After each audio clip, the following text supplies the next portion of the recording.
আসসালামু আলাইকুম ওরহমতুল্লাহি ওবরাকাতুহ। আলহামদুলিল্লাহ ওয়াহদাহ ওয়াসসালাতু ওয়াসসালামু আলা মান লা নাবিয়্যা বা'দাহ। আল ইহতিসাম টিভির সম্মানিত দর্শক মণ্ডলী, প্রশংসা আল্লাহ সুবহানাহু ওয়া তাআলার জন্য, শান্তি অবতীর্ণ হোক মুহাম্মদ সাল্লাল্লাহু আলাইহি ওয়াসাল্লামের প্রতি।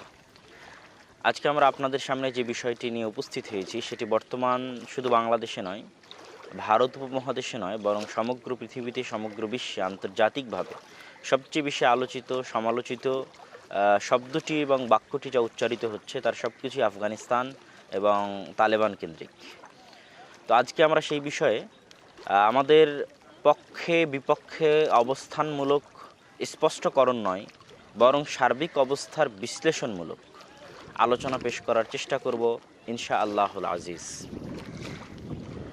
আর যেহেতু এটি একটি ধর্মীয় দৃষ্টিকোণের চাইতে রাজনৈতিক দৃষ্টিকোণ থেকে, ভূ রাজনৈতিক দৃষ্টিকোণ থেকে বেশি আলোচিত, সেহেতু এই আলোচনার বিশ্লেষণটা বেশিরভাগ রাজনীতি কেন্দ্রিক। যখনই কোনো ধর্মীয় শক্তি রাজনীতিতে চলে আসে তখনও কিন্তু আসলে বিশ্লেষণটা রাজনীতি কেন্দ্রিকই হয়। তো সেই ক্ষেত্রে আমরা সেই দৃষ্টিকোণ থেকেই মূলত বিশ্লেষণগুলো করার চেষ্টা করব ইনশা আল্লাহুল আজিজ। আপনাদের সকলের অবগতিতে আছে যে আফগানিস্তান এমন একটি দেশ যেটি ভূ রাজনৈতিকভাবে, বাহ্যিকভাবে আমাদের দৃষ্টিতে গুরুত্বপূর্ণ না মনে হলেও পৃথিবীর যারা বড় বড় পরাশক্তি তাদের নিকটে এক অজানা কারণে মহামূল্যবান সম্পদ। আমরা জানি একটা দেশের স্বাধীনতা এবং স্বকীয়তার জন্য সমুদ্রের সাথে কানেক্টেড থাকা অনেক জরুরি, না হলে বিদেশের সাথে পণ্য আমদানি এবং রপ্তানিতে ওই দেশ পরমুখাপেক্ষী হিসেবে থাকে। বাংলাদেশের মতো একটা ছোট দেশও নিজ পায়ে দাঁড়িয়ে থাকতে পারছে মূলত বিশাল বঙ্গোপসাগরের সাথে বাংলাদেশের গড়ে ওঠা সমুদ্র বন্দরগুলোর মাধ্যমে, যেগুলো দিয়ে বাংলাদেশের ব্যবসায়ীরা তাদের পণ্য আমদানি এবং রপ্তানি সহজভাবে করতে পারে। কিন্তু আফগানিস্তান পৃথিবীতে এমন একটি দেশ, যেই দেশটি চারিদিক থেকে ভূবেষ্টিত, তার সাথে কোনো সমুদ্রের কোনো কানেকশন নাই। এই জন্য পণ্য আমদানি এবং রপ্তানিতে আফগানিস্তান সবসময় অন্য দেশের উপর নির্ভরশীল। হয় ইরানের চাবাহার সমুদ্র বন্দরের প্রতি নির্ভরশীল, অথবা পাকিস্তানের গোয়াদার সমুদ্র বন্দরের প্রতি নির্ভরশীল। তাহলে এরকম সমুদ্রের সাথে কানেক্টেড বিহীন একটা বহুবেষ্টিত দেশ কী জন্য বিশ্বের বড় বড় পরাশক্তির কাছে এতটা মূল্যবান? তার সবচেয়ে বড় কারণগুলোর একটা কারণ হচ্ছে আফগানিস্তানের অবস্থান। আমরা যদি মানচিত্রে আমাদের বাংলাদেশের অবস্থানটা দেখি, তাহলে আমাদের সাথে সীমানা শুধুমাত্র ভারতের, পরাশক্তিগুলোর মধ্যে শুধুমাত্র ভারতের সীমানা আছে। কিন্তু যদি আমরা আফগানিস্তানের অবস্থান দেখি, তাহলে বিশ্বের বড় থেকে বড় পরাশক্তিগুলোর সাথে এবং বিশ্ব রাজনীতিতে যাদেরকে নিয়ে সবচেয়ে বেশি আলোচনা সমালোচনা হয়, তাদের সাথে আফগানিস্তানের সীমান্ত রয়েছে।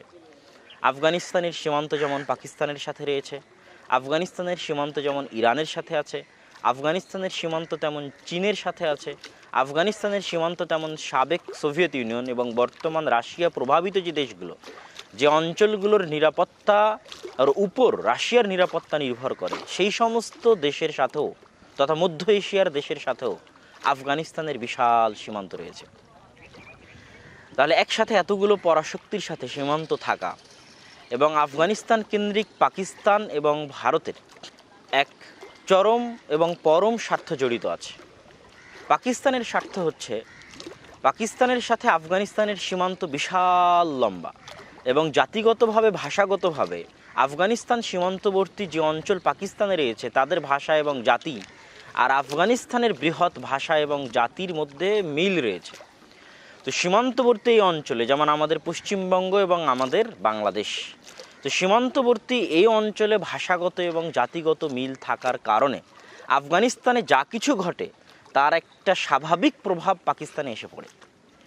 ফলত আফগানিস্তানের নিয়ন্ত্রণ, আফগানিস্তানের রাজনীতির নিয়ন্ত্রণ যখন পাকিস্তানের হাতছাড়া হয়ে যায়, তখন আফগানিস্তানের ভূমি এবং মাটিকে ব্যবহার করে পাকিস্তানের বিরুদ্ধে লাগানো যে কোনো পাকিস্তান বিরোধী শক্তির পক্ষে সম্ভব। ফলত আফগানিস্তানের রাজনীতি পাকিস্তানের নিকটে পাকিস্তানের স্বাধীনতার মতোই গুরুত্বপূর্ণ। ঠিক তেমনি ভারত এবং চীনও জানে যে মধ্য এশিয়া এবং দক্ষিণ এশিয়ায় প্রভাব বিস্তার করার লক্ষ্যে, বিশেষ করে ভারত যদি চীনের উপর প্রভাব বিস্তার করতে চায়, তাহলে পাকিস্তান দিয়ে যদি সম্ভব না হয়, আফগানিস্তান যদি নিয়ন্ত্রণে রাখতে পারে, তাহলে সেটা দিয়েও ভারত চীনের উপর প্রভাব বিস্তার করার একটা রাস্তা পেয়ে যাবে। ঠিক তেমনি চীনও এই কথা খুব ভালোভাবেই জানে যে সে পাকিস্তান কেন্দ্রিক যে বিশাল প্রজেক্টগুলো গড়ে তুলতেছে, যেমন পাকিস্তানের আমরা যেটা জানি যে পাকিস্তানের গিলগিত বালতিস্তান অঞ্চল থেকে নিয়ে পাকিস্তানের গোয়াদার সমুদ্র বন্দর পর্যন্ত যে বিশাল রাস্তা চীনের মাধ্যমে তৈরি হচ্ছে, এই বিশাল বিজনেস, এটার উপকারিতা চীনের জন্য সীমাহীন। এই জন্য যে চীন যদি এই রাস্তা ব্যবহার করে তার দেশে পণ্য আনা নেওয়া করে, তাহলে সমুদ্র পথে আরব উপসাগর ঘুরে, বাংলাদেশ ভারতের পাশ দিয়ে বঙ্গোপসাগর ঘুরে, ইন্দোনেশিয়া মালয়েশিয়ার সাইড দিয়ে, ব্রুনাইয়ের সাইড দিয়ে, ওই দিক দিয়ে ঘুরে চীনকে তার মালামাল নিয়ে যেতে হবে, যেটা কিলোমিটারের দিক থেকে, দূরত্বের দিক থেকে অনেক লম্বা। এটা আপনি ম্যাপে দেখলে খুব ভালোভাবে বুঝতে পারবেন। কিন্তু যখনই এটা গোয়াদার সমুদ্র বন্দর থেকে বাই রোড চীনের মধ্যে বা পাকিস্তানের মধ্যে দিয়ে চীনে প্রবেশ করবে, তখন এই সমুদ্রের রাস্তা কমে আসবে এবং রোডের মাধ্যমে সরাসরি বিশ্বের যে কোনো বিজনেসের সাথে চীন জড়িত হতে পারবে। এরকম বিশাল বড় বড় প্রজেক্টগুলোর নিরাপত্তাও মূলত আফগানিস্তানের রাজনীতিকে নিয়ন্ত্রণ করার উপর নির্ভরশীল। ফলত অন্যদিকে রাশিয়ার জন্য আফগানিস্তান অনেক গুরুত্বপূর্ণ, যেটা ইতিপূর্বে রাশিয়া বা সোভিয়েত ইউনিয়ন যখন আফগানিস্তান আক্রমণ করেছিল তখন স্পষ্ট হয়েছিল। আর আমেরিকার জন্য গুরুত্বপূর্ণ, যে আমেরিকা যেমন আরব অঞ্চলে নিজের প্রভাব ধরে রাখতে চায় মধ্যপ্রাচ্যে, ঠিক এশিয়াতেও নিজের প্রভাব ধরে রাখতে চায়। আর এশিয়াতে নিজের প্রভাব ধরে রাখার জন্য চীনের মোকাবেলায় ভারতকে ব্যবহারের মাধ্যমে আমেরিকা যা চায় সেগুলো আদায় করার একটা বড় মাধ্যম হচ্ছে আফগানিস্তানের মাটি। সুতরাং এটাও আমেরিকার জন্য অনেক গুরুত্বপূর্ণ ছিল। আর অন্যান্য বিশ্লেষকদের আলোচনায় যেটা দেখা যায় যে আফগানিস্তানের মাটিতে যে ধরনের খনিজ সম্পদ রয়েছে, গুরুত্বপূর্ণ এবং বিরল খনিজ সম্পদ, যেমন লিথিয়ামের মতো এবং আরও ইউরেনিয়ামের মতো যে সমস্ত দুর্লভ পদার্থ, প্রচুর দামি মূল্যবান পদার্থ পৃথিবীর অন্যান্য জায়গায় পাওয়া সম্ভব হয় না, সেগুলোর সমাহার আফগানিস্তানের মাটিতে রয়েছে। ফলত খনিজ সম্পদের দিক থেকে, ভূ রাজনৈতিক অবস্থানের দিক থেকে আফগানিস্তান বিশ্বের নিকটে অনেক গুরুত্বপূর্ণ একটি অঞ্চল। এবার আমরা আসি ঐতিহাসিকভাবে এই অঞ্চলে আফগানিস্তানের প্রভাব চিরন্তন এবং চিরস্বীকৃত। আমরা যে মাহমুদ গজনবীর নাম জানি, যিনি 17 বার ভারত আক্রমণ করেছিলেন, সেই মাহমুদ গজনবী মূলত আফগানিস্তানের গজনি শহর কেন্দ্রিক তার রাজত্ব গড়ে তুলেছিলেন, যে গজনি শহর এখনও আফগানিস্তানে গজনি নামেই পরিচিত। আমরা যে মোহাম্মদ ঘুরির নাম শুনি, সে মোহাম্মদ ঘুরি যে ঘৌর কেন্দ্রিক তার রাজত্ব গড়ে তুলেছিলেন, সেই ঘোর এখনও আফগানিস্তানে ওই নামেই পরিচিত। আমরা আহমদ শাহ আবদালির নাম জানি, তিনি পাঞ্জাবের মারাঠা, পাঞ্জাব এবং রাজস্থানের যে সমস্ত রাজপুত এবং মারাঠা ছিল তাদের বিরুদ্ধে যুদ্ধ করার জন্য তিনি আফগানিস্তান থেকে এসেছিলেন, এটা সকলের নিকটে পরিচিত। ভারত উপমহাদেশের মোঘল শাসকদের কথা আমরা জানি, জহিরুদ্দিন বাবরের কথা আমরা জানি, তাদের পরবর্তী বিখ্যাত মোঘল শাসকদের কথা জানি, যারা পুরো ভারত উপমহাদেশ প্রতাপের সাথে শাসন করেছে। তারাও মূলত আফগানিস্তান থেকে এসে ইব্রাহিম লোদিকে পরাজিত করে ভারতসহ ভারত উপমহাদেশের ক্ষমতা দখল করে নিয়েছিলেন। তাহলে ইতিহাস ঘাটলে দেখা যায় যে ভারত উপমহাদেশের উপর আফগানিস্তান থেকে আসা মানুষের যুদ্ধ এবং প্রভাব চিরন্তন চিরস্বীকৃত। আর ঐতিহাসিকভাবে আরও একটি জিনিস স্পষ্ট হয় যে যত পরাশক্তি পৃথিবীতে এসেছে, প্রায় সব পরাশক্তির সাথেই আফগানিস্তানের মানুষের একটা লড়াইয়ের ঐতিহ্য রয়েছে। যেমন আমরা যদি মঙ্গোলীয়দের কথা বলি, তাহলে মঙ্গোলীয়দের সাথে আফগানিস্তান থেকে খাওয়ারিজম শাহ সিনা টান করে তিনি সাহসিকতার সাথে যে লড়াই করেছিলেন এবং প্রাথমিক অবস্থায় মঙ্গোলীয়দেরকে একটা বাধাগ্রস্ত করা এবং একটা পরাজয়ের স্বাদ আস্বাদন করতে পারার মতো অবস্থা একমাত্র খাওয়ারিজম শাহের ছিল, যিনি সেটা আফগানিস্তান থেকে করছিলেন। পরবর্তীতে আমরা ব্রিটিশদের কথা জানি, ব্রিটিশদের কবর আফগানিস্তানই রচিত হয়েছে এবং তারা সেখানে খুব কম সংখ্যক সৈন্য নিয়ে প্রাণে পালিয়ে বাঁচতে পেরেছিল। পরবর্তীতে সোভিয়েত ইউনিয়নের কথা জানি, তারাও আফগানিস্তানে পরাজিত হয়ে সোভিয়েত ইউনিয়ন টুকরো টুকরো হয়ে গেছে। পরবর্তীতে আমরা আজকের যুগে আমেরিকার কথাও জানি। আজকের যুগে আমরা আমেরিকার কথা এভাবে জানি যে আজকের যুগে মানুষ প্রযুক্তির পূজারী। মানুষ মনে করে প্রযুক্তি যার হাতে তার হাতেই সব কিছু, আর যার হাতে প্রযুক্তি নাই তার হাতে কিছু নাই।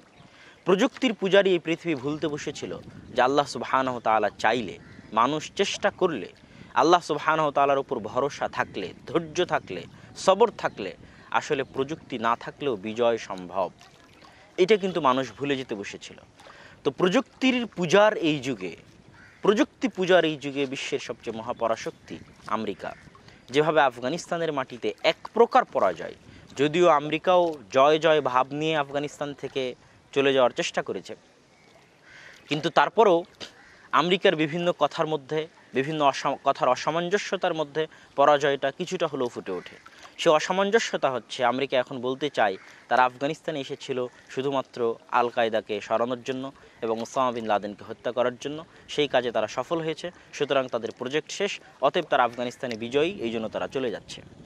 কিন্তু দুনিয়ার মানুষ জানে যে তারা বহু বক্তব্যে বলেছিল যে তারা এই দেশটাকে পুনর্গঠন করার জন্য এবং এই দেশে তাদের অনুগত সরকার রক্ষা করার জন্য যদি শুধুই ওসামা বিন লাদেনকে হত্যা করার উদ্দেশ্য হতো, তাহলে হত্যা করার পরেই হয়তো তারা চলে যেত বা পতন ঘটার পরেই হয়তো চলে যেত। কিন্তু দীর্ঘ 20 বছর যাদের বিরুদ্ধে তারা যুদ্ধ করলো এবং যে সরকারকে তারা গড়ে তুললো, 4-4টে প্রেসিডেন্ট মিলে, বুশ মিলে, ওবামা মিলে, বাইডেন মিলে, ট্রাম্প মিলে, 4জন প্রেসিডেন্ট 20 বছর যাবৎ যেই দেশের মাটিতে লক্ষ লক্ষ কোটি কোটি টাকা খরচ করে হাজার হাজার সাধারণ আফগান জনগণের জীবন নষ্ট করে, নিজস্ব আমেরিকান সৈন্যবাহিনীর জীবন নষ্ট করে তারা যেই দেশকে গড়ে তুলতে চেয়েছিল, যেখানে কোটি কোটি টাকা ইনভেস্ট করেছিল এবং যাদেরকে সরিয়ে যাদেরকে লালন পালন করেছিল, তারা সেই দেশ সম্পূর্ণরূপে পরিত্যাগ করার আগেই তাদের চোখের সামনেই যাদের বিরুদ্ধে তারা যুদ্ধ করতে এসেছিল, তারা যাদেরকে তারা লালন পালন করেছিল তাদেরকে তাদের চোখের সামনে পরাজিত করলো,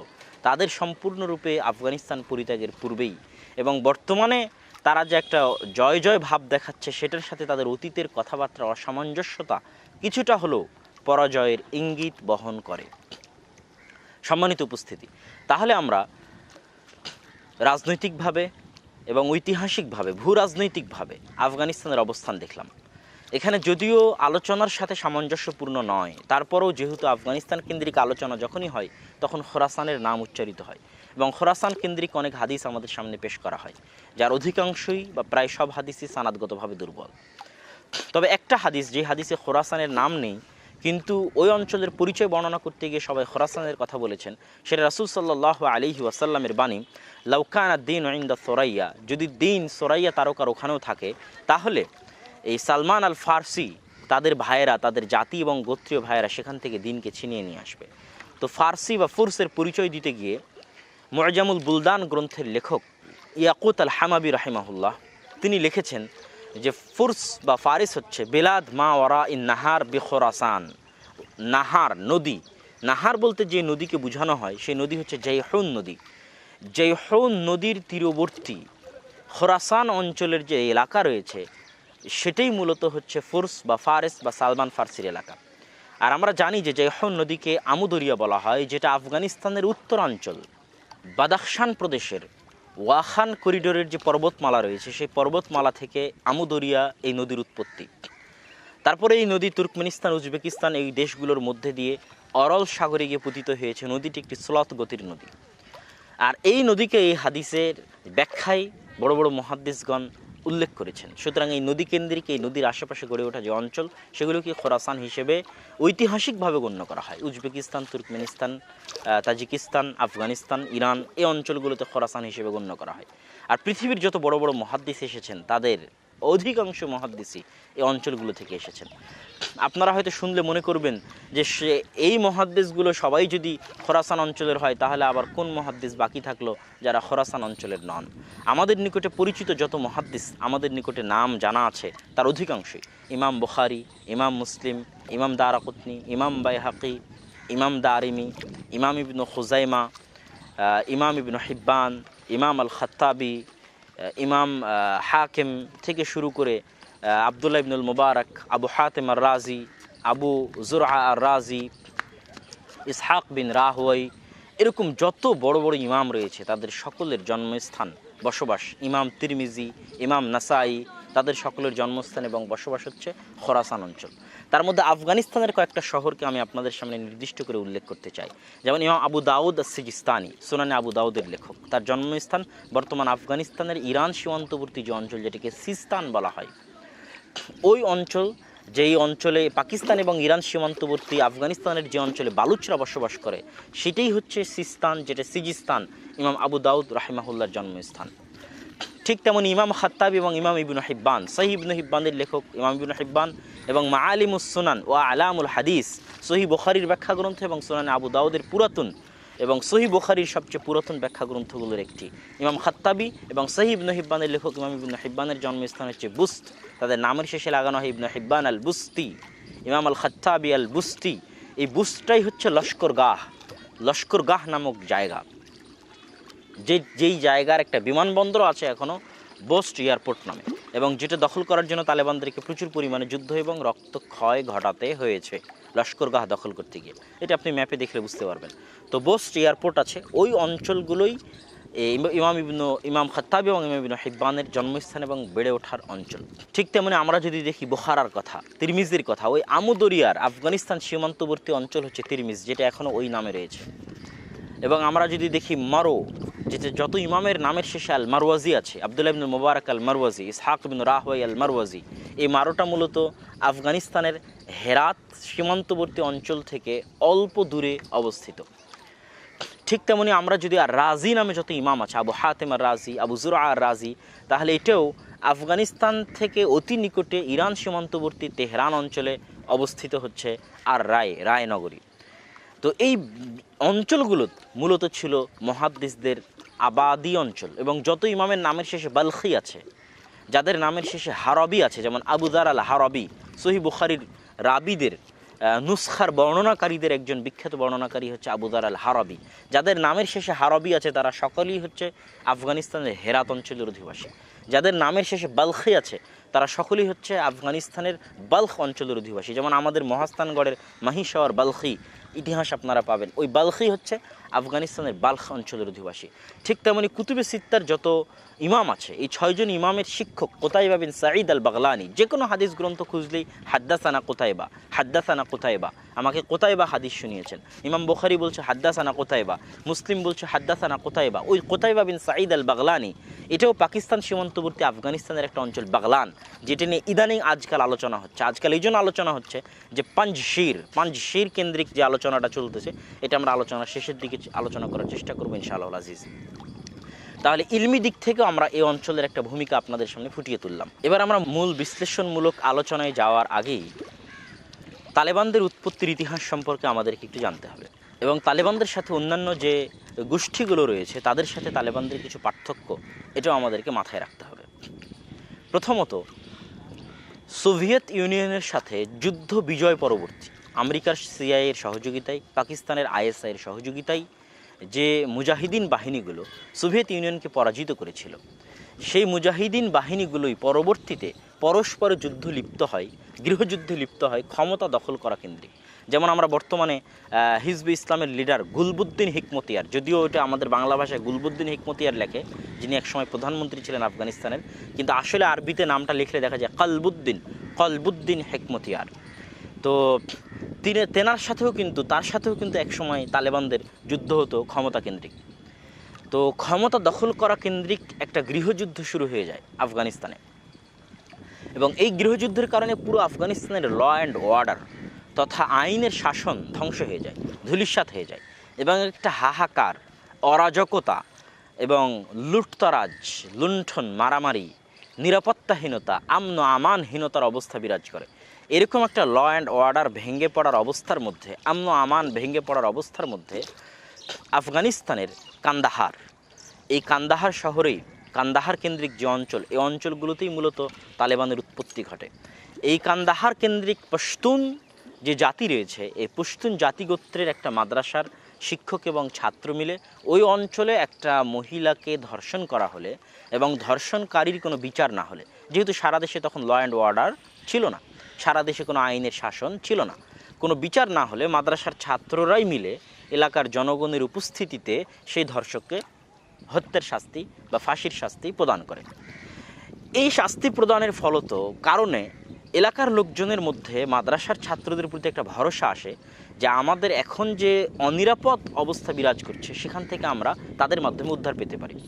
এইভাবে 1 গ্রাম, 2 গ্রাম, 3 গ্রাম এবং ধীরে ধীরে পুরো কান্দাহার এবং অতি অল্প সময় পুরো আফগানিস্তান তালেবানের অধীনে চলে আসে। এবং তালেবানের অধীনে সেই সময়ে চলে আসার এবং আজকে চলে আসার দুইটার পিছনে একটা বড় মিল আছে, সেটা হচ্ছে অতি দ্রুত সময়ে নিরাপত্তা বাস্তবায়ন করতে পারা। আজকের বিশ্লেষণে যদি আমরা আসি, অতীতের বিশ্লেষণ একটু সংক্ষেপ করে নিয়ে আজকের বিশ্লেষণে যদি আসি, তালেবানদের উৎপত্তির পরপরই তাদেরকে প্রাথমিকভাবে সৌদি আরব এবং পাকিস্তান স্বীকৃতি দান করে। 1996 থেকে 2001 প্রায় 5 বছর 4.5 বছর তালেবান শাসন করে এবং সেই সময় তাদের অনেক আইন এবং অনেক বিষয় সারা পৃথিবীতে সমালোচিত হয়েছিল। যেমন বামিয়ানের মূর্তি, বিখ্যাত বামিয়ানের বৌদ্ধদের বিখ্যাত মূর্তি কিন্তু তালেবানরা ভেঙে ফেলে, যেটি নিয়ে সারা পৃথিবীতে অনেক আলোচনা এবং সমালোচনা হয়েছিল। সবচেয়ে বড় সমালোচনা শুরু হয় টুইন টাওয়ারে হামলার পর। তার দোষ দিয়ে দেওয়া হয় আল কায়দার উপর এবং আফগানিস্তানের সরকার আল ইমার আল ইসলামিয়া তথা তালেবানের নিকটে দাবি জানানো হয় তাদেরকে হস্তান্তর করার জন্য। তারা হস্তান্তর করতে রাজি না হওয়ায় আমেরিকা সেখানে হামলা করে এবং সব কিছু ধ্বংস করে দেয়। এখানে আলোচনায় আছে এবং পারভেজ মোশাররফের বইয়েও লেখা আছে যে ওই সময় পাকিস্তান এবং সৌদি আরব তালেবানদেরকে পরামর্শ দিয়েছিল তারা যেন সেই সময়ে ওসামা বিন লাদেনকে আমেরিকার নিকটে হস্তান্তর করে দিয়ে নিজের দেশকে হেফাজত করে। তো ওই সময় ওসামা বিন লাদেনকে হস্তান্তর করে দেওয়াটা বেশি বুদ্ধিমানের পরিচয় ছিল না না দেওয়াটা বেশি যৌক্তিক সিদ্ধান্ত ছিল, সেটা ইতিহাসই বিবেচনা করবে, বিশ্লেষকরাই বিবেচনা করবে। সেইটা নিয়ে আমরা আর এখানে কিছু বলতে চাচ্ছি না।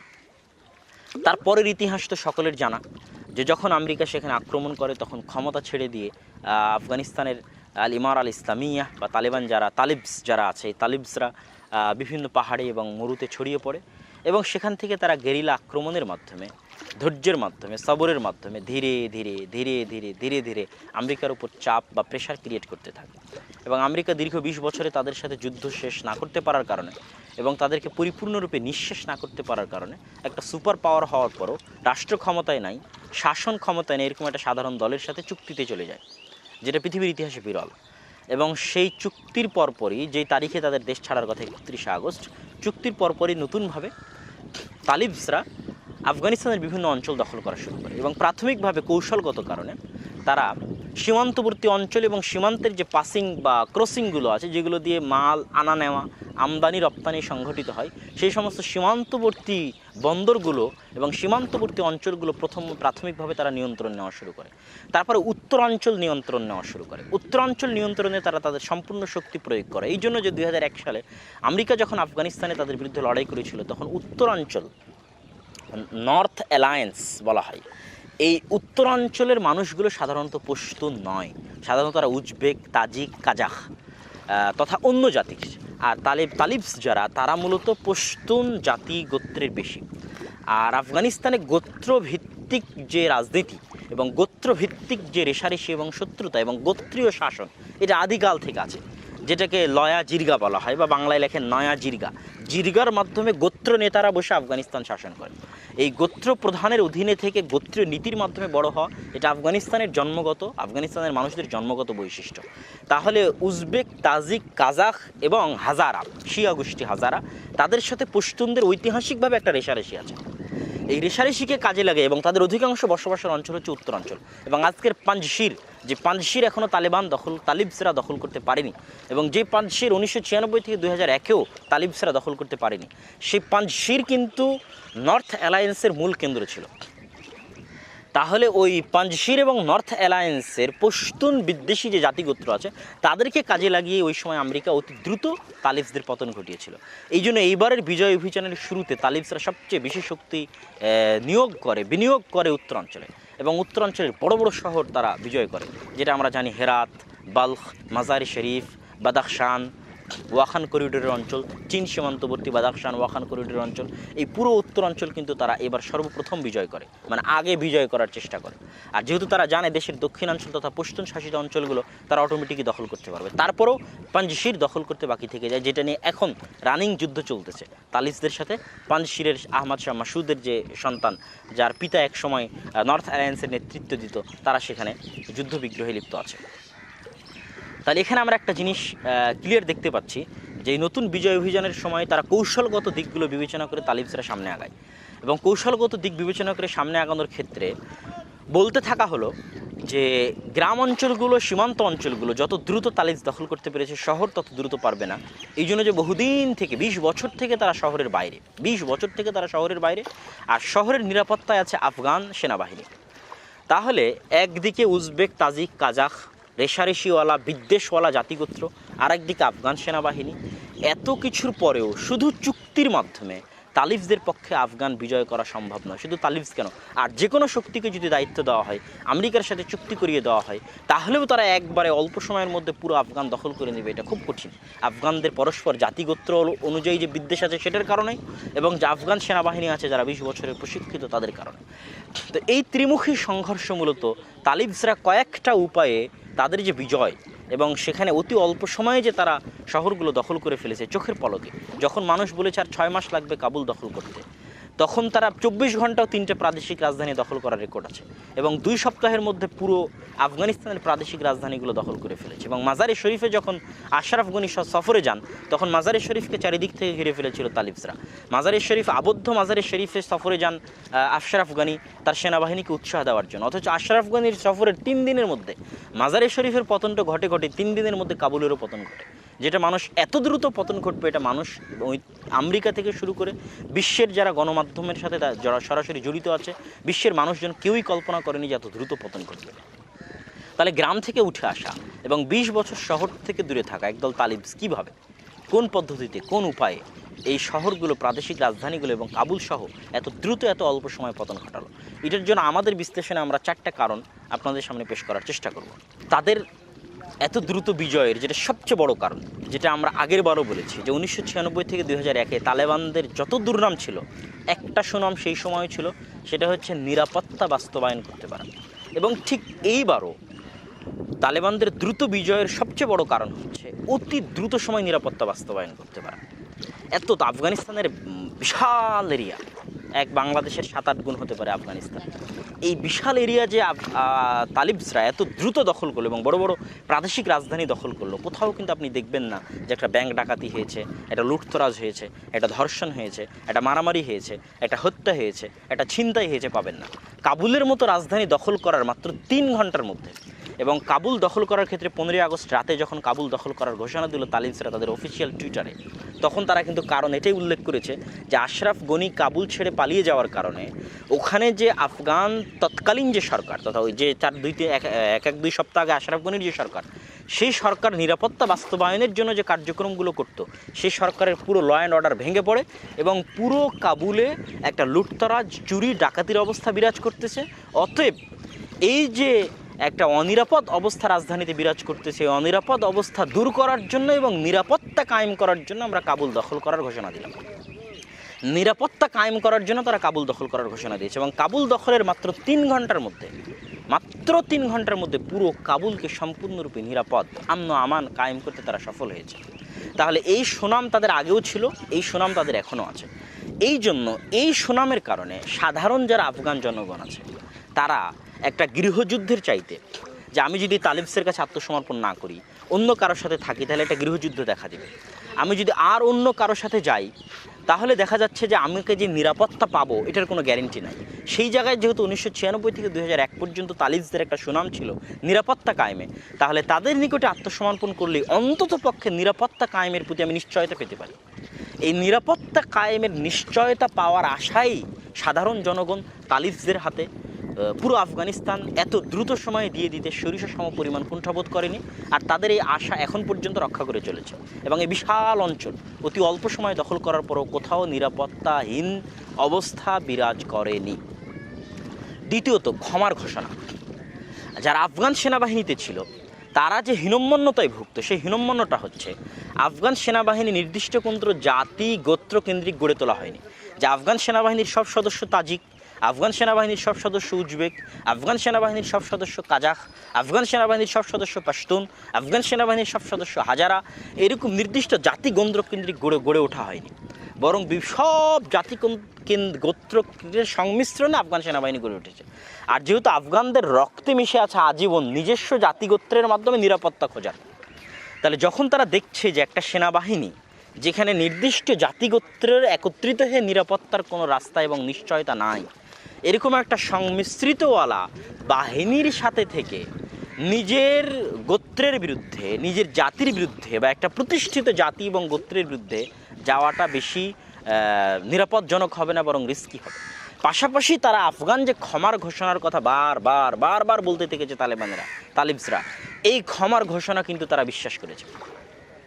এই ক্ষমার ঘোষণা তারা এভাবে বিশ্বাস করেছে যে তারা যদি আত্মসমর্পণ করে তাহলে তাদেরকে মাফ করে দেওয়া হবে। এবং ক্ষমতা দখলের পরপরও তালিবসরা সকল সরকারি কর্মকর্তা কর্মচারী, আমেরিকার সাথে, আফগান সেনাবাহিনীর সাথে, আফগানি সরকার কর্মকর্তা কর্মচারী যে যেখানে ছিল সকলের প্রতি ক্ষমা ঘোষণা এবং সকলকে নিজ নিজ কাজে যোগদান করার যে ঘোষণা দিয়েছে, শুরুর থেকে তারা এই ক্ষমার ঘোষণাগুলো দিয়ে আসতেছিল। এবং এরকম শত শত ভিডিও ফেসবুক, ইউটিউব, টুইটারে পাবলিশ হয়েছে, যেখানে দেখা যাচ্ছে যে আফগান সেনাবাহিনী তাদের অস্ত্র সমর্পণ করছে এবং তাদের হাতে বাড়ি পর্যন্ত ফিরে যাওয়ার টাকা তালিবসরা দিয়ে দিচ্ছে এবং তাদের পরিবার এবং আহলে আয়ালকে নিরাপদ ঘোষণা করে দিচ্ছে। তো এই ক্ষমার ঘোষণা বিশ্বাস করার কারণে মূলত দ্রুত পুরো আফগানিস্তান কন্ট্রোল করা তালিবসের পক্ষে সম্ভব হয়। তৃতীয় যে কারণটা,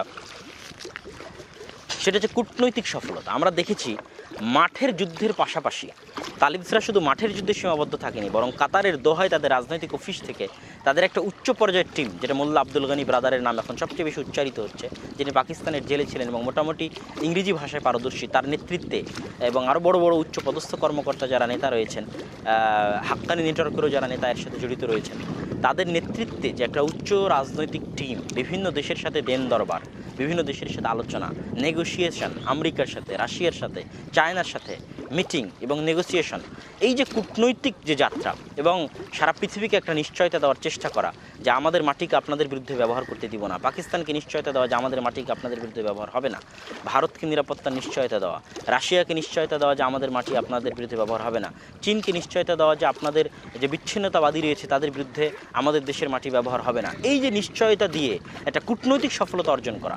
একদিকে মাঠের যুদ্ধের বিজয়ের কারণে চাপ, প্রেশার ক্রিয়েট হচ্ছে, তাদের কৌশল ছিল যে তারা অতি দ্রুত সময় এত বেশি অঞ্চল দখল করে ফেলবে যে যদি বহির্বিশ্বের দেশগুলো তাদেরকে চাপ দেয় যে তোমরা আশরাফ গনির সাথে একত্রিত একটা সরকার গঠন করো, তাহলে সেই সরকারের বেশিরভাগ অংশ নেওয়ার মতো ক্ষমতা যেন তালিবসের থাকে। এই জন্য তারা অতি দ্রুত গতিতে দেশের বেশিরভাগ অঞ্চল দখল করার চেষ্টা করেছে। অন্যদিকে কূটনৈতিকভাবে বহির্বিশ্বের দেশগুলোকে বিভিন্ন দিক থেকে নিশ্চয়তা দেওয়ার চেষ্টা করেছে। তাহলে এই দুই দিক থেকে চাপ ক্রিয়েটের কারণে তারা মূলত বেশি দ্রুত সফলতা অর্জন করেছে এবং কূটনৈতিক সফলতাই মূলত আশরাফ গনির সরকারকে মানসিকভাবে পরাস্ত করে দেয়, মানসিকভাবে দুর্বল করে দেয়। ফলত এত দ্রুত প্রাদেশিক শহরগুলোর পতন ঘটে এবং কাবুল সরকারের পতন ঘটে। তাহলে আমরা কয়টা আলোচনা দেখলাম? 4টে। 1, ক্ষমার ঘোষণা। 2, অতি দ্রুত নিরাপত্তা বাস্তবায়ন করতে পারা। 3, যেহেতু গোত্রকেন্দ্রিক গড়ে উঠেছে আফগানরা, তাহলে নিজ গোত্রের বাইরে গিয়ে একটা আলাদা সরকারি বাহিনীর সাথে থাকা তারা নিরাপদ মনে করেনি, বরং প্রভাবশালী একটা গোত্রের কাছে সমর্পণ করে দিয়ে তার কাছ থেকে নিরাপত্তা নেওয়াকে বেশি নিজেদের জন্য নিরাপদ মনে করেছে। এটা হচ্ছে গোত্রকেন্দ্রিক যে বিষয়টা। আর 4 নম্বর হচ্ছে কূটনৈতিক সফলতা। এই 4টা কারণে তালিবসরা অতি দ্রুত গোটা আফগানিস্তানের উপর কন্ট্রোল বাস্তবায়ন করতে সক্ষম এবং সম্ভব হয়। আরেকটা গুরুত্বপূর্ণ কারণ, যেই কারণের কারণে মূলত এত দ্রুত সময়ে মানুষ তাদেরকে বিশ্বাস করেছে, সেটা হচ্ছে মানুষের মনে একটা বদ্ধমূল ধারণা বসে গেছিল গত 20 বছরে, যে গত 20 বছরে যে শাসকগণই এসেছে তারা সকলেই ছিলেন দুর্নীতিবাজ। আর এই দুর্নীতিবাজদের মধ্যে সবচেয়ে বড় দুর্নীতিবাজ শাসক ছিল আশরাফ গনি সরকার। এবং পুরো আফগানিস্তানের যে জায়গায় যত দায়িত্বশীল ছিল, যত টাকা পয়সা, যত বিদেশি সাহায্য সহযোগিতা আসতো দেশের উন্নয়নের জন্য, তার পুরো বিদেশি সহযোগিতা সাহায্যগুলো 100তে 100% হক আদায় করে দেশের উন্নয়নে ব্যয় হতো না, এটা দেশের মানুষ মনে করত। তার বিপরীতে তাদের একটা বিশ্বাস ছিল যে যদি তালিবসরা ক্ষমতায় আসে তাহলে তাদের ন্যায়পরায়ণতা, আমানতদারিতা এবং ইনসাফের কারণে কমসে কম দুর্নীতির মাত্রা 0 হয়ে যাবে এবং দেশের দ্রুত উন্নয়ন ঘটবে। তৎকালীন আশরাফ গনি সরকারের দুর্নীতির প্রতি বিতৃষ্ণা হয়ে প্রায় প্রত্যেকটা আফগান নাগরিক তার সরকারের দুর্নীতি সম্পর্কে অবগত, তার সেনাবাহিনীও দুর্নীতি সম্পর্কে অবগত। এই দুর্নীতি মূলত আশরাফ গনি সরকারের কোমরকে, মাজাকে ভেঙে দিয়েছে এবং জনগণের মধ্যে থেকে তাদের প্রতি বিশ্বাস এবং আস্থা উঠে গেছে, যার ফলে অতি দ্রুত সময়ে তালিবসরা গোটা আফগান কন্ট্রোল করতে বা তাদের নিয়ন্ত্রণে নিতে পেরেছে। এটা অন্যতম একটি গুরুত্বপূর্ণ কারণ। এখানে আমাদের আরেকটা বিষয় এই আলোচনার সাথে সম্পৃক্ত, সেটা হচ্ছে যখন প্রথম আফগানিস্তানে আক্রমণ হয় তখন আমেরিকাকে যাবতীয় বন্দর দেওয়ার মাধ্যমে, রসদ যোগানোর মাধ্যমে সবচেয়ে বেশি সহযোগিতা করেছে পাকিস্তান। এবং সেই সময় এটা নিয়ে জেনারেল পারভেজ মোশাররফের অনেক দুর্নামও হয়েছে মুসলিম বিশ্বে। তো সেই সময়ের সাথে বর্তমান পাকিস্তানের একজন সাবেক ISIর জেনারেলের যে সাক্ষাৎকার, এবং সেই সাক্ষাৎকারের তার যে একটা বাক্য এবং বক্তব্য, সেই সাক্ষাৎকারের বাক্য এবং বক্তব্যে তিনি বলেছেন যে ইতিহাসের পাতায় লেখা থাকবে, এইভাবে লেখা থাকবে যে পাকিস্তানের গোয়েন্দা বাহিনী ISI আমেরিকার সহযোগিতায় সোভিয়েত ইউনিয়নকে পরাজিত করেছে আফগানিস্তানের মাটিতে। আর এর সাথে আরেকটা বাক্য যুক্ত হবে ইতিহাসের পাতায়, সেটা হচ্ছে পাকিস্তানের গোয়েন্দা বাহিনী আইএসআই আমেরিকার সহযোগিতায় আমেরিকাকে পরাজিত করেছে আফগানিস্তানের মাটিতে। এটা অন দ্য রেকর্ড ক্যামেরায় তিনি এক সাক্ষাৎকারে পাকিস্তানের কোনো টিভি চ্যানেলে বলেছিলেন, যেটা এখনও ভিডিওটি পাওয়া যায়। তো এইটাকে সামনে রেখে একটা আলোচনা বিশ্লেষকরা এখানে করে থাকেন যে ওই সময় জেনারেল পারভেজ মোশাররফ ভেবেছিলেন যে যেহেতু আমেরিকা আফগানিস্তানের উপর আক্রমণ করবেই, আর আমি যদি তাকে রসদ দিয়ে, বন্দর দিয়ে, জায়গা দিয়ে সাপোর্ট না দিই, তাহলে আশেপাশের কোনো না কোনো দেশ এই সাপোর্টটা দিবে। আর যখনই আশেপাশের কোনো না কোনো দেশ এই সাপোর্টটা দিবে, তখন আফগানিস্তানের নিয়ন্ত্রণ আমার পাকিস্তানের নিয়ন্ত্রণের বাইরে চলে যাবে এবং সেই বিষয়ে আমি সম্পূর্ণ বেখবর থাকবো। তাহলে যেহেতু তারা আক্রমণ করবে আর যেহেতু তারা জায়গা নিবেই, সেহেতু সেই জায়গা আমার পাকিস্তান থেকেই নিক, যাতে পাকিস্তান থেকে তারা যে যুদ্ধগুলো পরিচালনা করবে তাদের সার্বিক তথ্য আদান প্রদানের মাধ্যমে, তাদের পরিকল্পনাগুলো জানার মাধ্যমে আফগানিস্তানের অবস্থার কন্ট্রোল কিছুটা হলেও আমাদের হাতে থাকবে, যেটা আইএসআইয়ের জেনারেলের মাধ্যমে আমরা এখানে স্পষ্ট বুঝতে পারতেছি। এবং বর্তমান তালিবানের যে বিজয়, সেটার ক্ষেত্রেও অনেক মিডিয়াই মূলত পাকিস্তানকে দায়ী করতেছে এবং পাকিস্তানেও একটা উইন উইন বিজয় বিজয় ভাব বিরাজ করতেছে তালিবানের বিজয়ের কারণে। তবে তালিবানরা যে তাদের যে ম্যাচুরিটি দেখিয়েছে এইবার, এই ম্যাচুরিটির প্রশংসা না করলেই নয়। যেমন আফগানিস্তান থেকে ফেরত আসা একজন ইন্ডিয়ান টিচারের, তমাল নামের একজন ইন্ডিয়ান টিচারের যে সাক্ষাৎকার ফেসবুক ইউটিউবে ভাইরাল হয়েছে, সেখানে আমরা দেখতে পেয়েছি যে তিনি এক ম্যাচুরিড তালিবানের বর্ণনা দিয়েছেন, যারা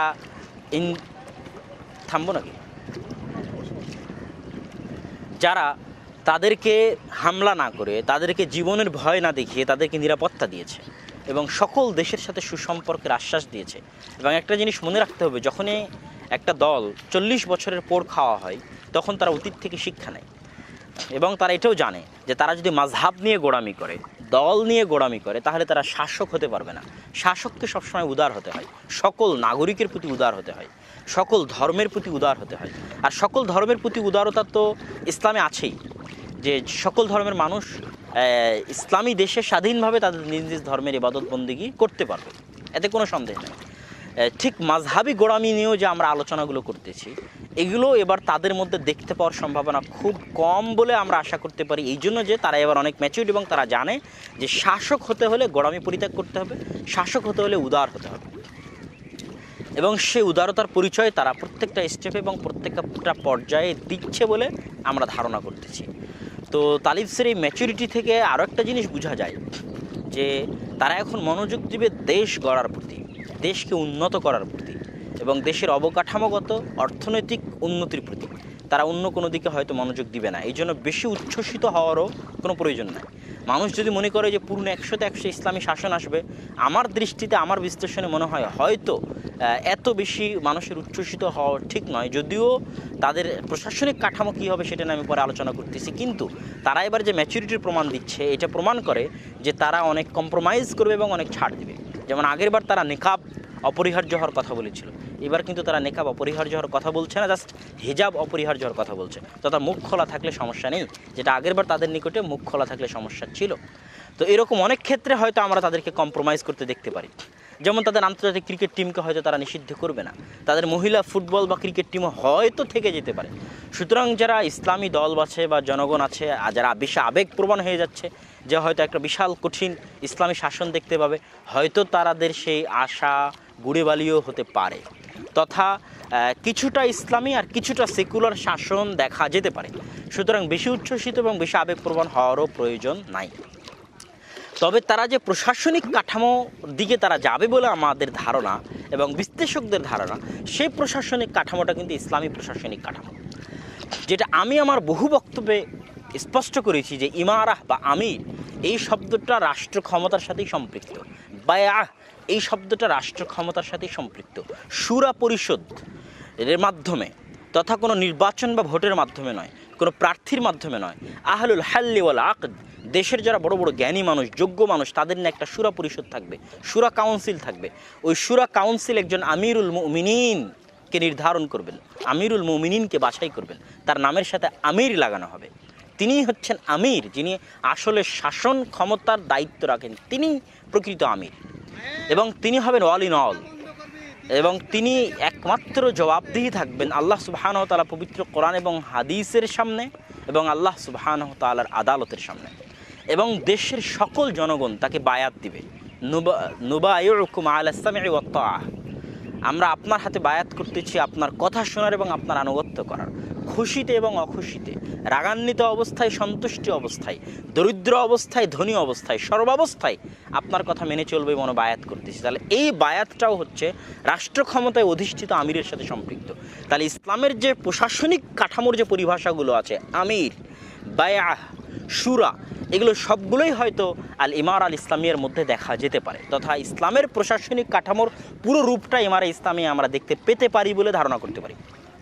এই জন্য তাদের নামটাও আল ইমারা ইসলামিয়া, তাদের সর্বোচ্চ পদের অধিকারীর নাম আমিরুল মোমিনিন।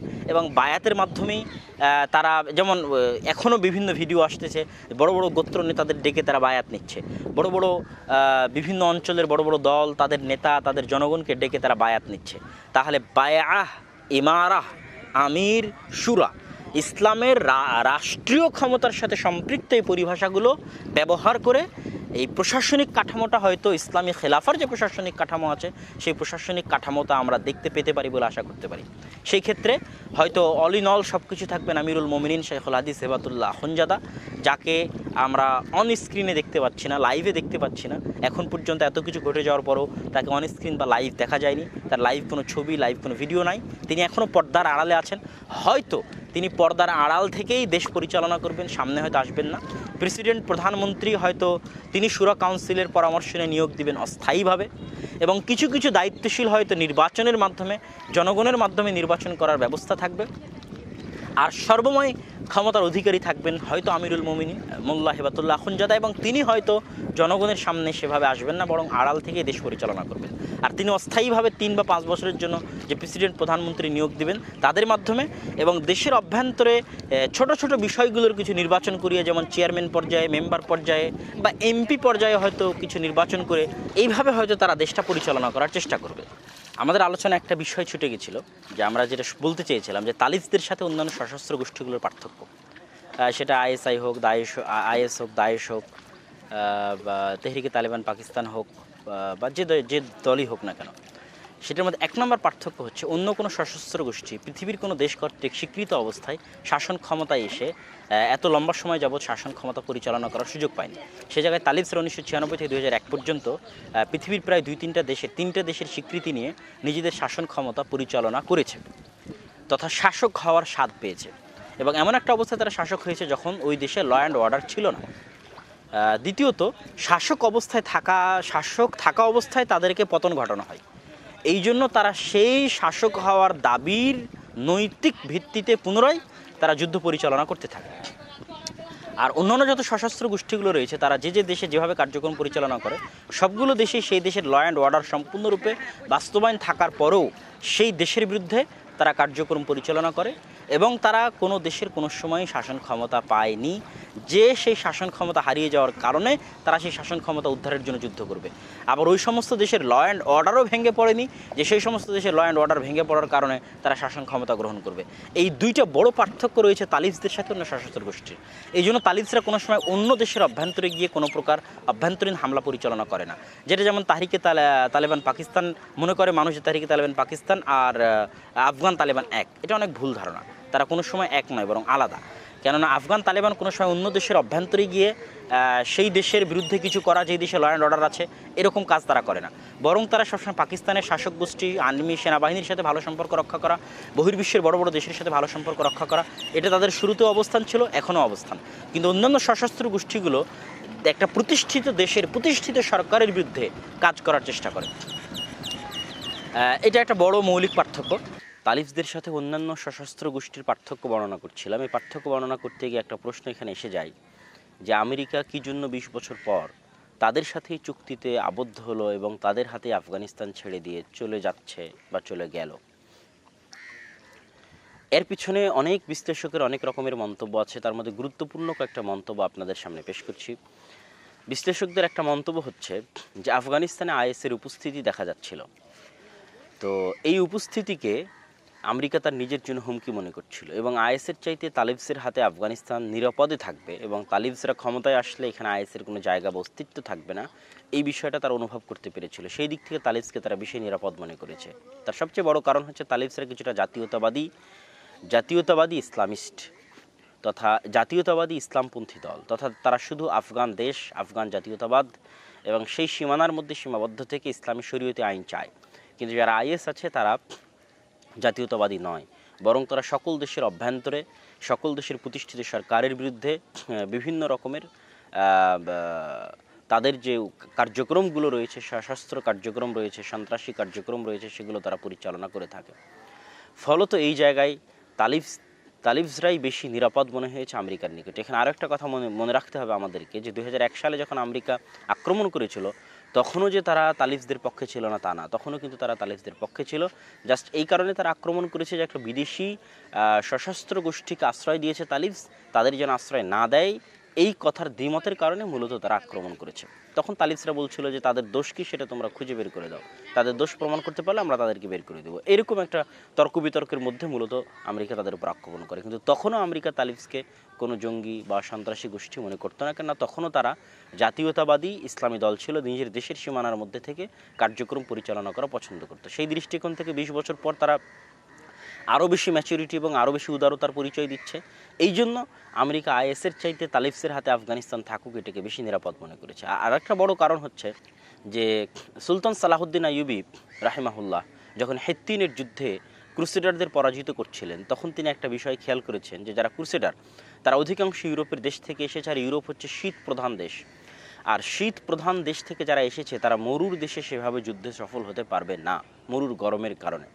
এই জন্য হেত্তিনের যুদ্ধে সালাহুদ্দিন আইয়ুবী রাহিমাহুল্লাহর কৌশল ছিল যে তিনি ক্রুসেডারদেরকে মরুভূমিতে নিয়ে গিয়ে যুদ্ধ করাবেন, এবং তিনি তার পরিকল্পনায় সফল হয়েছিলেন। এবং কঠোর গরমের মধ্যে, জুন জুলাইয়ের গরমের মধ্যে উত্তপ্ত মরুভূমিতে দুপুরবেলায় দূর দূরান্তের গ্রামগঞ্জে আগুন লাগিয়ে গরমকে আরও বাড়িয়ে তুলে তিনি শীত প্রধান দেশ থেকে আসা ক্রুসেডারদেরকে শুধু পরিবেশ দিয়ে নাস্তানাবুদ করে দিয়েছিলেন। একই ঘটনা তালিবানদের সাথে আফগানিস্তানে ঘটেছে। যারা বিদেশ থেকে এসেছে, ন্যাটো বাহিনী বা ইউরোপ বাহিনী বা আমেরিকা বাহিনী, তারা এই ধরনের পাহাড় পর্বতের সাথে সেভাবে পরিচিত নয়, এবং এই ধরনের পাহাড় পর্বতের সাথে মানিয়ে নিয়ে যুদ্ধবিগ্রহ পরিচালনা করা তাদের পক্ষে অনেক কঠিন হয়ে দাঁড়ায়। সেই জায়গায় আফগান জাতি জন্মগতভাবেই পাহাড় পর্বতের সাথে তাদের সখ্যতা, তারা পাহাড় পর্বতের গুহায় লুকিয়ে থেকে এক প্রকার মরুর যাযাবর জীবনযাপনের মাধ্যমে বসবাস করা তাদের পক্ষে কোনো কঠিন কাজই নয়। এই কাজটাই তারা করে গেছে 20 বছর যাবৎ, আড়ালে থেকেছে এবং ধীরে ধীরে ক্ষয়ক্ষতি নোকসান পৌঁছাতে থেকেছে, যার ফলে সম্পূর্ণরূপে নিঃশেষ করতে সম্ভব না হয় আমেরিকা মনে করেছে যে সম্পূর্ণরূপে পরাজয় হয়ে চলে যাওয়াটা হচ্ছে দুঃসম্পর্ক রেখে চলে যাওয়া। আর যদি আমি একটা চুক্তি করে চলে যাই তাহলে আমি একটা সুসম্পর্ক রেখে চলে গেলাম, আর এই সুসম্পর্ক আমাকে দুটো উপকার দিবে। এক, চুক্তির কারণে আমি কিছুটা উইন উইন জয় জয় ভাব নিয়ে যেতে পারবো, আর 2 নাম্বার সুসম্পর্কের কারণে, তথা চুক্তি যে করলাম এই চুক্তির কারণে তালিবানদের সাথে আমার একটা সুসম্পর্ক থাকবে। এই সুসম্পর্কের কারণে আমি যখন ইচ্ছা তখনই তালেবানদেরকে সহযোগিতা করার মাধ্যমে তাদেরকে আমার স্বার্থ উদ্ধারের পিছনে কাজে লাগাবো। তথা মধ্য এশিয়া বা দক্ষিণ এশিয়া কেন্দ্রিক যে পলিটিক্স আছে, যে পলিটিক্স তারা তালেবানদের সরিয়ে করতে চাচ্ছিল, সেই পলিটিক্স তারা এখন তালেবানদেরকে দিয়েই করবে। এই জন্য তারা তালেবানদের সাথে চুক্তিতে গেছে, যাতে তাদের সাথে সুসম্পর্ক রক্ষা করে ভবিষ্যতে তাদেরকে কাজে লাগানো যায়। এই দুইটা কারণ, যেহেতু তালেবানদের সাথে চীনের সীমান্ত রয়েছে এবং চীনও প্রচুর পরিমাণে আগ্রহী আফগানিস্তানে, এই জন্য আমেরিকা তাদের সাথে একটা সুসম্পর্ক বজায় রেখে চুক্তির মাধ্যমে দেশ ত্যাগ করাকে নিজের জন্য বেশি দীর্ঘস্থায়ী, দীর্ঘসূত্রতার ক্ষেত্রে কল্যাণকর মনে করেছে, সুদূর ভবিষ্যতের ক্ষেত্রে কল্যাণকর মনে করেছে। এখানে অনেকের মনে একটা প্রশ্ন দেখা দিচ্ছে যে আপনি যে কারণগুলো বলছেন, যে দুর্নীতি বিরোধিতা, স্বচ্ছতা, ন্যায়পরায়ণতা, নিরাপত্তা, ক্ষমার ঘোষণা, এই কারণগুলো যদি সত্যি হয় তাহলে আফগানিস্তানের হামিদ কারজাই আন্তর্জাতিক বিমানবন্দরে বিদেশ যাওয়ার মানুষের এত পাড়াপাড়ি হুড়োহুড়ি কী জন্য? এমনকি প্লেন থেকে মানুষকে ঝরে পড়তে দেখার যে হৃদয় বিদারক এবং পৃথিবীর ইতিহাসে হয়তো প্রথম দৃশ্য, হৃদয় বিদারক দৃশ্য, কী জন্য আমাদেরকে দেখতে হলো? এই ক্ষেত্রে না জেনে অনেকেই মন্তব্য করেছে যেটার জন্য হয়তো তালিবানরা দায়ী, কিন্তু আসলে অনেকেই জানে না যে 31শে আগস্ট পর্যন্ত এবং এখনও হামিদ কারজাই আন্তর্জাতিক বিমানবন্দর তালেবানদের দখলে নয়, বরং হামিদ কারজাই আন্তর্জাতিক বিমানবন্দর এখনও ন্যাটো বাহিনী এবং আমেরিকান বাহিনীর দখলে। এবং 31শে আগস্ট পর্যন্ত এই বিমানবন্দর তাদের দখলেই থাকবে এবং তারা তাদের সকল লোকজনকে উদ্ধার করে না নিয়ে যাওয়া পর্যন্ত বিমানবন্দর তারা দখল ছাড়বে না। সুতরাং বিমানবন্দরে যা কিছু ঘটেছে তার জন্য তালেবানকে দায়ী করা মূলত আমাদের অজ্ঞতার প্রমাণ বহন করে। বরং বিমানবন্দরে যদি কোথাও গুলিবর্ষণ হয়ে থাকে, বিমানবন্দরে যদি কেউ প্লেন থেকে ঝরে পড়ে থাকে, তার সব কিছুর জন্য আমেরিকা দায়ী। কী জন্য?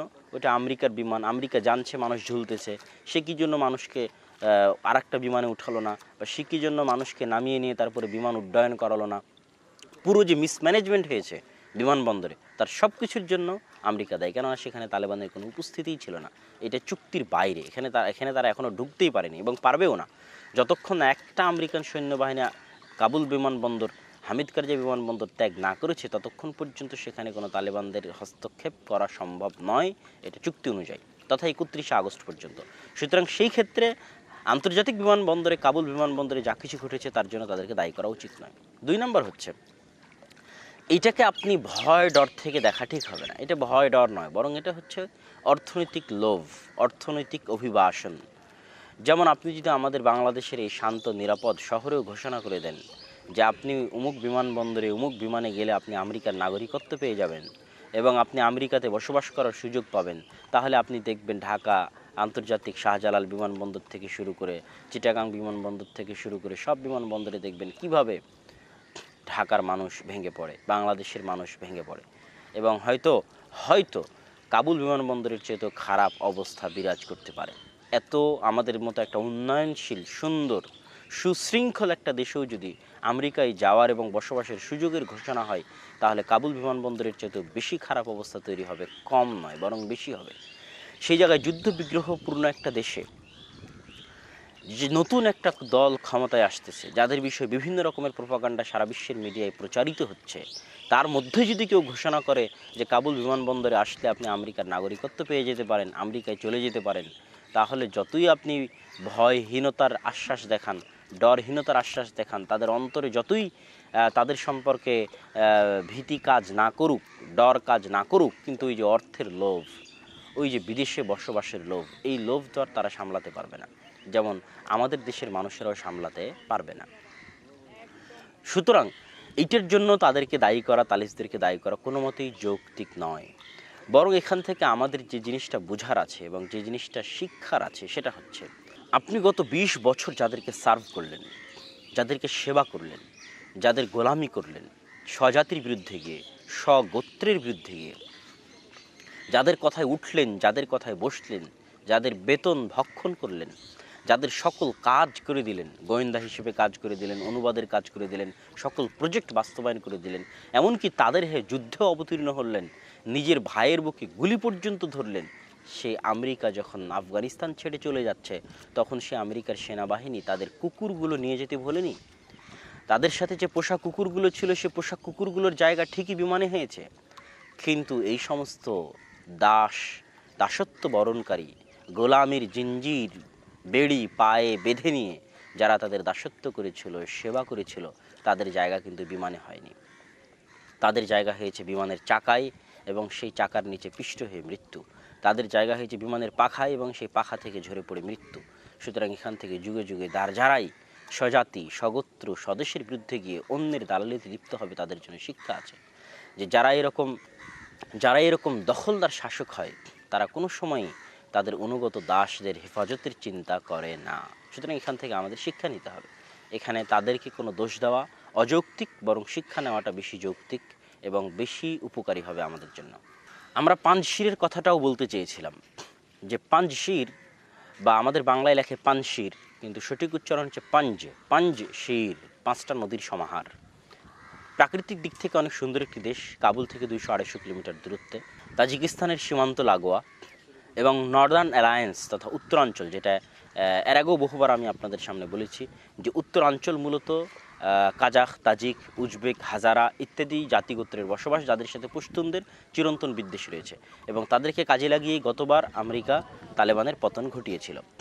সেই উত্তরাঞ্চলের প্রায় সব এলাকাগুলো এবার তালিবান দখল করে ফেলেছে, শুধু পাঞ্জশির বাকি ছিল এবং গত 1996-2001 সালেও পাঞ্জশির তালিবানরা দখল করতে পারেনি।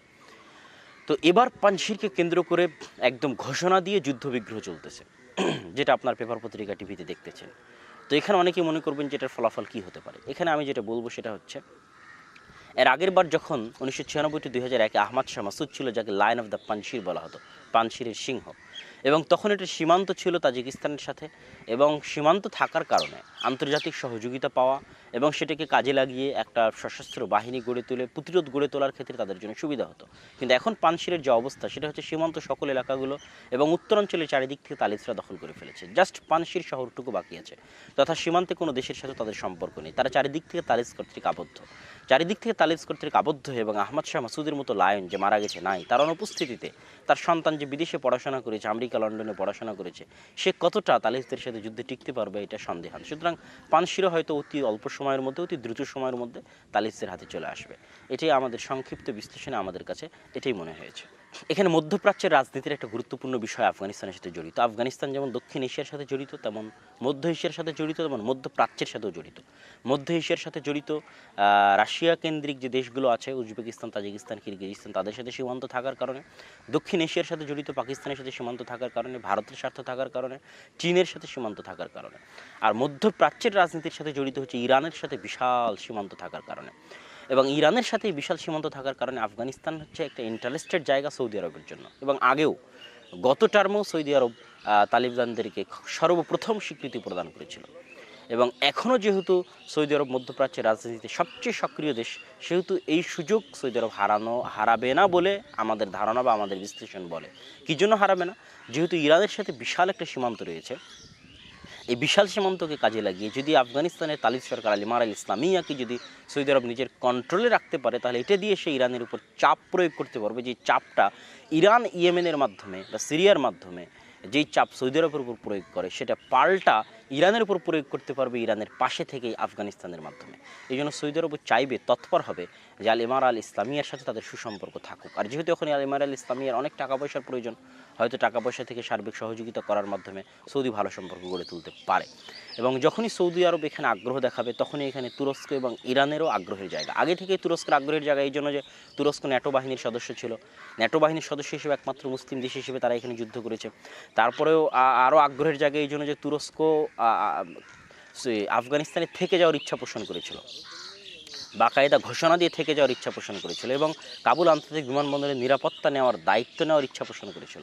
কিন্তু তালিসরা তখন চরম হুমকি প্রদান করে, এবং তারা বলে যতই মুসলিম দেশ হোক তাদেরকে এখান থেকে চলে যেতে হবে, কেননা তারা দখলদারদের সাথে এসেছিল, ন্যাটো বাহিনীর সাথে এসেছিল, ন্যাটো বাহিনীর সাথে এসেছে, ন্যাটো বাহিনীর সাথে চলে যেতে হবে। চলে যাওয়ার পরে আমাদের নতুন সরকার যে প্রতিষ্ঠিত হবে, সেই সরকারের সাথে তারা যদি ভালো সম্পর্ক রক্ষা করতে চায়, আমরা তাদের সাথে সম্পর্ক রক্ষা করব।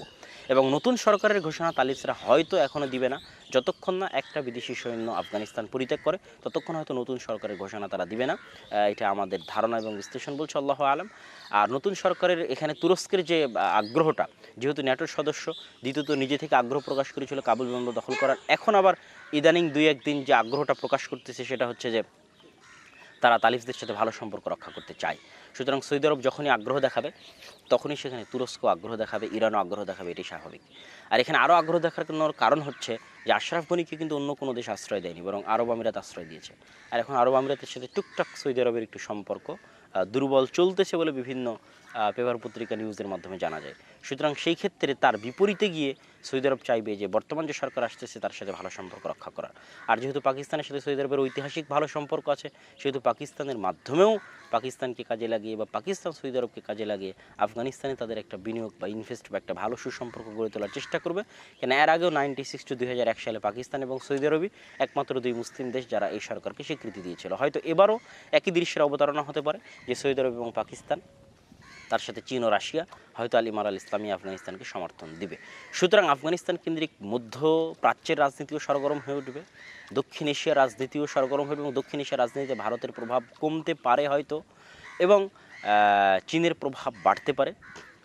আর মধ্য এশিয়ার রাজনীতিতে রাশিয়া, সোভিয়েত ইউনিয়নের প্রভাব বাড়তে পারে যদি তালিবরা চীন রাশিয়া যে ব্লক রয়েছে, চীন রাশিয়া ব্লকের সাথে সুসম্পর্ক রক্ষা করে। আমরা সার্বিক অবস্থা বিশ্লেষণে পরিশেষে একটাই আহ্বান জানাবো যে নতুন সরকার ক্ষমতায় এসেছে, তারা পবিত্র কোরআন এবং সহিহ সুন্নাহ অনুযায়ী সকল দলমত মাযহাবের প্রতি উদার দৃষ্টিভঙ্গি রেখে সকলকে স্বাধীন নাগরিক হিসেবে তাদের দেশে দাওয়াতি কাজ সহ সব কিছু পরিচালনা করার সম্পূর্ণরূপে সুযোগ দিয়ে দেশের অবকাঠামোগত এবং অর্থনৈতিক উন্নয়নের প্রতি মনোযোগ দিয়ে, আফগানিস্তানে শান্তি এবং নিরাপত্তা প্রতিষ্ঠার প্রতি মনোযোগ দিয়ে সামনে এগিয়ে যাবে এবং ইসলামের যে মৌলিক নীতিমালাগুলো রয়েছে এই নীতিমালাগুলোর সাথে কোনো সময় কম্প্রোমাইজ করবে না, এটা আমরা আশা এবং দাবি জানাবো।